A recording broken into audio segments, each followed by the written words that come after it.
Assalamualaikum warahmatullahi wabarakatuh. Nama saya Walid Ahmad Yaqi dan pada kesempatan kali ini insya Allah saya akan membacakan surah Al-Ma'un beserta terjemahannya.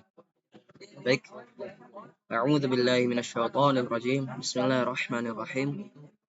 Pada ayat pertama, mungkin saya akan bacakan ayat seluruh suratnya terlebih dahulu. Ara'aital ladzi yukadzibu biddin. Fadzalikal ladzi yad'ul yatim wa la yahuddu 'ala ta'amil miskin. Fawailul lil musallin alladzina hum 'an salatihim sahun. Alladzina hum yura'una wa yamna'unal ma'un. Baik. Jadi pada ayat pertama yaitu alladzi pada ayat pertama itu aro'aita. Tahukah kamu alladzi yang yukadzibu, dia mendustakan biddin, dengan agama. Jadi terjemahan fullnya itu tahukah kamu orang yang mendustakan agama. Jadi pada ayat pertama ini membahas mengenai tahukah kamu orang yang mendustakan agama. Lalu di ayat kedua fadzalika, maka itulah alladzi yang yad'u, dia menghardik yatim, anak yatim. Maka itulah orang yang menghardik anak yatim. Dan jadi di ayat pertama itu tahu kamu orang yang mendustakan agama. Lalu di ayat kedua maka itulah orang-orang yang menghardik anak yatim. Jadi orang-orang yang menghardik anak yatim mereka adalah orang-orang yang mendustakan agama.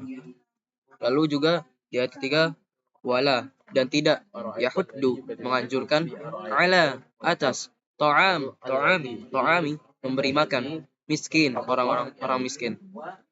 Terjemahan fullnya adalah dan tidak mendorong memberi makan orang miskin. Jadi orang yang tidak mendorong memberi makan orang miskin itu mereka termasuk orang-orang yang mendustakan agama.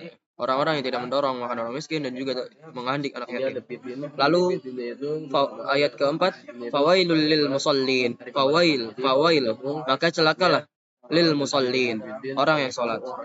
Jadi di ayat keempat ini maka celakalah orang yang sholat, dan di sini ada lanjutannya itu di ayat kelima alladzina, orang-orang yang mereka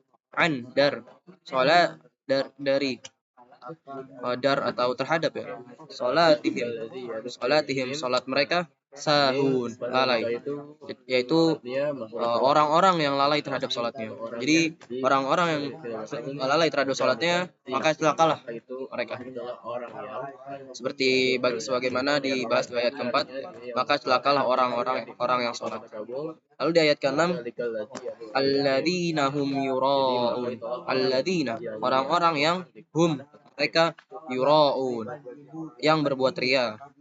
Jadi orang-orang yang berbuat ria itu termasuk di dalam orang-orang termasuk sebagai orang yang mendustakan agama, yaitu orang yang berbuat ria. Lalu di ayat terakhir, di ayat ke-7, wa yamna'una, dan mereka mencegah atau enggan al-ma'un, pertolongan, yaitu dan enggan memberikan bantuan. Jadi di ayat al-ma'un ini dibahas sebagaimana arti ayat al-ma'un yaitu barang-barang yang berguna. Jadi di sini disebutkan tahu kamu orang mendustakan agama, yaitu yang pertama menghardik anak yatim, orang yang menghardik anak yatim. Kedua, orang yang tidak mendorong memberi makan orang miskin. Ketiga, orang yang lalai terhadap sholatnya. Keempat, orang yang berbuat ria. Dan yang terakhir, yang enggan memberikan bantuan. Itulah arti dan makna surat Al-Ma'un. Dan ya, mungkin sekian dari saya. Terima kasih sudah menonton. Wabillahi taufiq wal hidayah. Wallahu a'lam bishawab. Assalamualaikum warahmatullahi wabarakatuh.